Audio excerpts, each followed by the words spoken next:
નમસ્તે મિત્રો, આજે આપણે થોડી ચિંતા કરવી છે બેકારીની કાલચક્રમાં. કારણ કે બેકારી વધી છે. બેકારી વધવાના અનેક કારણો છે અને કદાચ બની શકે એટલા માટે જીએસટી સરકારે ઘટાડવો પડે, જેથી કરીને ઉદ્યોગોમાં રોકાણ વધે, ઉદ્યોગો પરનું ભારણ ઓછું થાય અને હરીફાઈ વધવાથી ઉત્પાદન પણ વધે. એટલા માટે વાત કરવી છે બેકારી કેમ વધી રહી છે દેશમાં અને ગુજરાતમાં.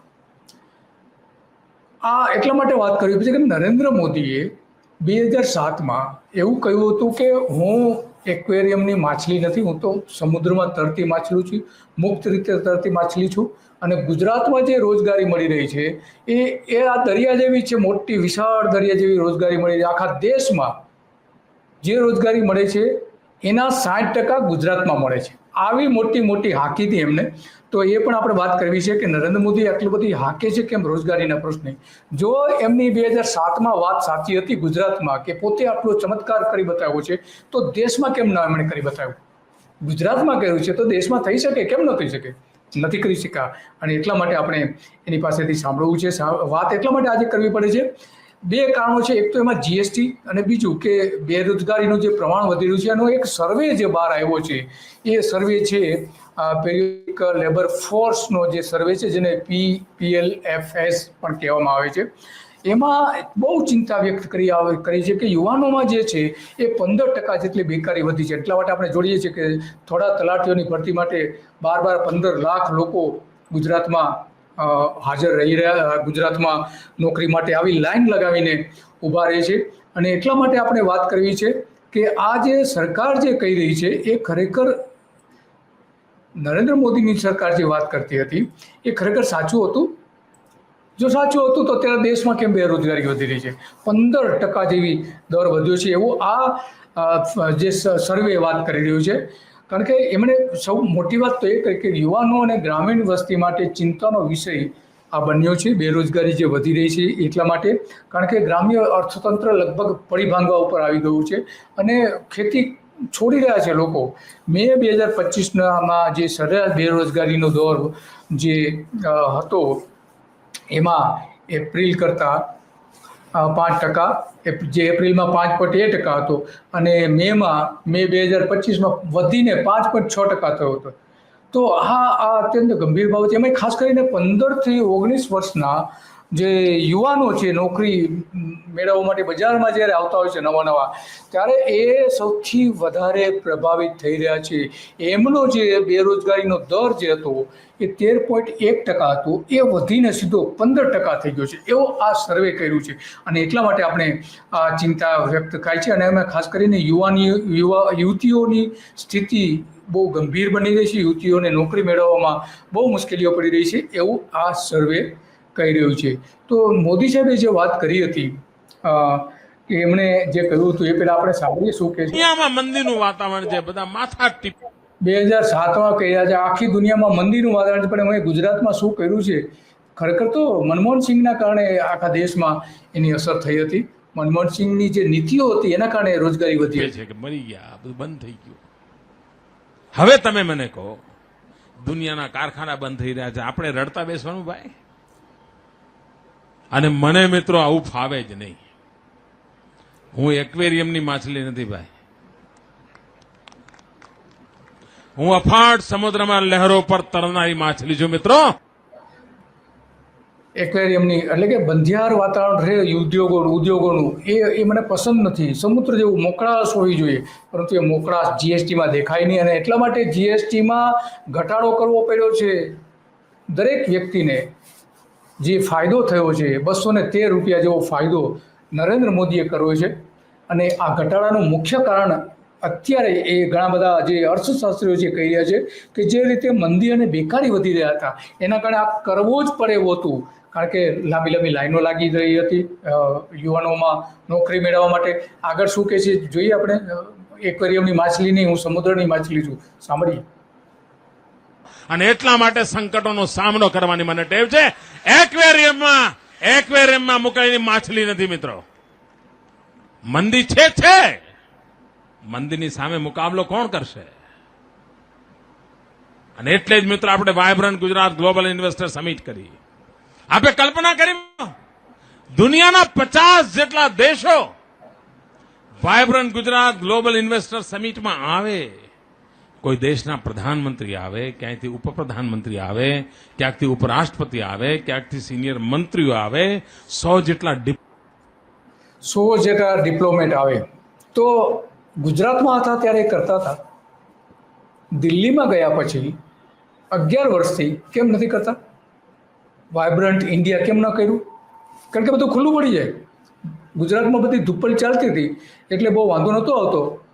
અખબારો અને પત્રકારો, કોમર્સના, ખાસ કરીને કોમર્સના પત્રકારો અને માલિકો એને હાઈપ આપતા હતા વાયબ્રન્ટ ગુજરાતને. જાણે કે ગુજરાત આખું સોનાનું રાજ્ય બની જશે રોકાણથી. આ વિડીયોમાં જે કહે છે કે 12 લાખ કરોડના MOU મેં કર્યા છે, 2007ની વાત કરી. તો આ જે સર્વે આવ્યો છે એટલા માટે આપણે ચિંતા થાય છે કે નરેન્દ્ર મોદી જે આટલી મોટી મોટી વાતો કરતા હતા, પરંતુ વાસ્તવમાં તો બેકારી વધી રહી છે. દેશમાં વધી છે એનો મતલબ એ થયો કે ગુજરાતમાં પણ વધી છે. એક પરફેક્ટ ઘરનું સપનું એને સાકાર કરશે કોણ? Shrinathji group of companies. 10 વર્ષ પહેલા Dakshesh Shah started his journey એક સિમ્પલ ડ્રીમથી. બધાનું ડ્રીમ હોમ બનાવવાનું સપનું, એ પણ અફોર્ડેબલ પ્રાઇસમાં. 2015થી હજારો ફેમિલીઝનું સપનું પૂરું કર્યું છે. તો તમે કેમ પાછળ રહી જાઓ? આજે જ મુલાકાત લો શ્રીનાથજી સામ્રાજ્ય અને સ્વસ્તિક પાર્કની અને તમારા સપનાને એડ્રેસ આપો.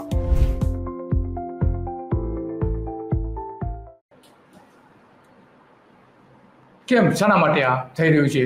કારણ કે નવી નોકરીનું જો સર્જન નહીં થાય અથવા ગ્રામીણ અર્થતંત્ર જે અત્યારે ખરાબ રીતે અસરગ્રસ્ત બની ગયું છે, જો એમાં સુધારો ન થાય તો આગામી મહિનાઓમાં બેકારી હજુ વધવાની છે, એવો આ સર્વેનો રિપોર્ટ કહે છે કે જે ભારતના આર્થિક વિકાસ માટે એક મોટો પડકાર બની જશે. નરેન્દ્ર મોદી કહે છે ને કે મને પડકાર ઝીલવો ગમે છે, પરંતુ અહીંયા તો આખી જુદી વાત છે. એમણે બેકારીની કેટલીક વાતો કરી હતી, એ પણ સાંભળી 2007માં આ જ ભાષણમાં એમણે કરી હતી. એ પણ સાંભળવા જેવી છે કે શું કહી રહ્યા છે. એક્સચેન્જ હોય, રાજ્ય સરકારનું એમ્પ્લોયમેન્ટ એક્સચેન્જ હોય, એમાં રોજગાર ક્યાં કેટલા મળ્યા છે અને આંકડા બહાર પાડ્યા છે. નવજાન મિત્રો, આપને જાણીને આનંદ થશે. ગયા વર્ષના જે એમણે આંકડા બહાર પાડ્યા છે, આખા દેશમાં જે રોજગાર મળ્યો એમાંથી 55% નોકરી મળવાની જગ્યા કઈ? ગુજરાત. આખા દેશમાંથી 55% નોકરી ગુજરાતમાં મળી હતી, એવું નરેન્દ્ર મોદી અહીંયા જાહેર સભામાં કહી રહ્યા છે, લોકોની વચ્ચે કહી રહ્યા છે અને સર્વેની પણ વાત કરી રહ્યા છે. એક્સચેન્જ હોય, રાજ્ય સરકારનું એમ્પ્લોયમેન્ટ એક્સચેન્જ હોય, એમાં રોજગાર ક્યાં કેટલા મળ્યા છે અને આંકડા બહાર પાડ્યા છે. નવજાન મિત્રો, આપને જાણીને આનંદ થશે. ગયા વર્ષના જે એમણે આંકડા બહાર પાડ્યા છે, આખા દેશમાં જે રોજગાર મળ્યો એમાંથી 55% નોકરી મળવાની જગ્યા કઈ? ગુજરાત. 45%માં આખું હિન્દુસ્તાન, 55% એકલા ગુજરાતમાં, 45%માં આખું હિન્દુસ્તાન. મિત્રો વિચાર કરો કેટલું બધું આગળ ગુજરાત નીકળી ગયું હશે. હું હમણાં 2004-5ના આંકડા જોતો હતો. 4-5ના આંકડા જોતો હતો મિત્રો, એમાં 96,000 લોકોને રોજગાર ગુજરાતમાં મળેલો અને આખા દેશમાં બધાએ મળીને કે 52 કે 53,000 લોકોને ગુજરાતમાં 96,000 અને દેશમાં 52,000. આ જે નરેન્દ્ર મોદીએ જે હાંકી છે, ખરેખર જબરજસ્ત હાંકી હતી, કલ્પના બહારની હાંકી હતી એમને. અને બધા યુવાનો તાળીઓ પણ પાડે છે. વિચાર કરો, આખી દુનિયાની નજર ગુજરાત તરફ છે. એનું કારણ આ ધબકતું ગુજરાત છે, ધમધમતું ગુજરાત છે. મિત્રો, આ વાયબ્રન્ટ ગુજરાત છે અને એના કારણે આ શક્ય બન્યું છે. વિકાસની નવી ક્ષિતિજોને પાર કરવી છે. મિત્રો, વિકાસની નવી ક્ષિતિજોને પાર પાડી છે. આટલી બધી જે મોટી મોટી વાતો કરી એમણે, તો આજે દેશમાં ખરેખર રોજગારીનો દર વધવો જોઈએ. જો એમના દાવા પ્રમાણે 2007માં ગુજરાતમાં જો આટલી રોજગારી વધતી આખા દેશના 50% કરતાં પણ વધારે, તો દેશમાં કેમ નહીં? આ એક મોટો સવાલ આજે આવીને ઉભો રહે છે. અને એટલા માટે આપણે નરેન્દ્ર મોદીને સવાલ કરીએ છીએ કે તમે જે વાત કરી હતી તો આ દેશમાં કેમ તમે એમાં સફળ ન રહ્યા? એ સૌથી મોટો સવાલ છે. અને સવાલ એટલા માટે છે કે નરેન્દ્ર મોદી જે ગુજરાતમાં રહીને મોટી મોટી વાતો કરતા હતા, મોટા મોટા સ્વપ્ન બતાવતા હતા, ખોટા સ્વપ્ન, સાવ ખોટા સ્વપ્ન, તો આજે પરિસ્થિતિ એટલી ખરાબ છે ગુજરાતમાં કે લોકો લાઇનમાં ઊભા રહી રહ્યા છે. એક એક તલાટી માટેની ભરતી માટેની લોકો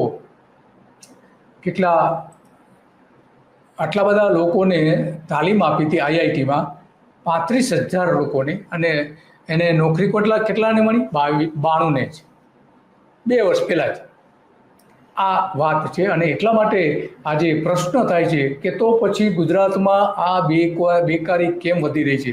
આ 2 વર્ષ પહેલાંનો જે 15 નવેમ્બર સુધીમાં ભરતી પ્રક્રિયા પૂર્ણ થશે. ગુજરાતમાં બેકારીનું અસલી ચિત્ર પોલીસ ભરતી વખતે બહાર આવ્યું છે, અને 15 લાખ યુવાનોએ અરજી કરી હતી. 15 લાખ. સ્પષ્ટ વાત છે આમાં. અને આ પછીની જો એક રિપોર્ટ છે, આ ગુજરાત સમાચારનો રિપોર્ટ આપણે જોયો, ત્યાર પછીનો જે રિપોર્ટ છે એ તો એનાથી પણ ખતરનાક છે કે 2400 તલાટીની ભરતી માટે 12,25,000 અરજીઓ આવી હતી. તો આવી હાલત કેમ આજે ઊભી થઈ છે ગુજરાતમાં? શા માટે? ગુજરાતમાં જો આટલી ખરાબ હાલત હોય તો દેશમાં કેવી ખરાબ હાલત હશે? એના માટે કોણ જવાબદાર? મનમોહન સિંહની સરકાર વખતે જે રોજગારીનું પ્રમાણ વધ્યું હતું, પરંતુ નરેન્દ્ર મોદી વધારી નથી શક્યા 11 વર્ષમાં. અર્થતંત્ર પાટા ઉપરથી ઉતરી ગયું છે, અને એટલા માટે GSTમાં પણ રાહતો આપવાનું સૌથી મહત્વનું કારણ આ બતાવવામાં આવી રહ્યું છે, બેકારી. અને એટલા માટે આજે આપણે આની ચિંતા કરીએ છીએ, અને આવી જ ચિંતા આપણે કાલચક્રમાં રોજ સવારે 9 વાગે કરતા રહીએ છીએ. અને આપણે આવતીકાલે 100 એપિસોડ પૂરા કરીશું, અને આ બધી જ બાબતો જે સરકારનો કાન પકડવાથી લઈને લોકહિતમાં જે બાબતો થતી હતી એ બાબતો આપણે રજૂ કરી. એટલા માટે રજૂ કરી કે ગુજરાતમાં બેકાર લોકોની સંખ્યા ઓછી થાય, ગુજરાત ભવિષ્યનું ગુજરાત, હવે પછીની જે પેઢી છે એને સારામાં સારી રોજગારી મળી શકે, અને લોકો ગુજરાત છોડીને વિદેશ જઈ રહ્યા છે એ અટકે, અને ગુજરાતમાં જ એનો પોતાની સ્કિલનો ઉપયોગ કરે. પરંતુ આવું ગુજરાત આપણે બનાવવું છે. કોણ બનાવી શકે? સારા નેતા, દૂરંદર્શી નેતા, વાતો કરતા નેતાઓ નહીં, પરંતુ વાસ્તવિકતા જે અમલ કરાવી શકે એવા નેતાઓના કારણે ગુજરાત આગળ વધે, એ માટેનું આપણું એક સ્વપ્ન છે.